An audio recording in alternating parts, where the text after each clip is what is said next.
আমি যদি তরুণ প্রজন্মকে ভালো কিছু নাই দেই, তাহলে আমি কি করে বুঝবো যে তরুণ প্রজন্ম আমাদের কাজ দেখছে না? কারণ আমরা ভীষণভাবে গল্পের সংকটে ভুগছি। আমাদের দেশে যারা মানে একটা নাটক হচ্ছে, নায়ক নায়িকা গাড়িতে করে গেল, নামলো, একটা গান হলো, শেষ হয়ে গেল। তাতে কি হচ্ছে, ক্যারেক্টার আর্টিস্ট যারা চরিত্র অভিনয় করে তাদের কাজ কিন্তু কমে যাচ্ছে। তো তরুণ প্রজন্মকে তো আমার ভালো কাজটা দিতে হবে।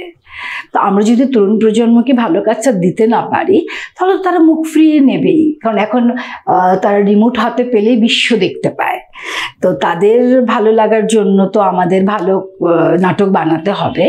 আর একটা কথা হলো যে আসলে অর্থ সংকটটাও একটা বড় ব্যাপার, যে কি কারণে ছোটোখাটোভাবে দায়সারাভাবে কাজটা করলাম, ওটাকে ভিউয়ার্স বাড়ানোর জন্য কাজ করছি।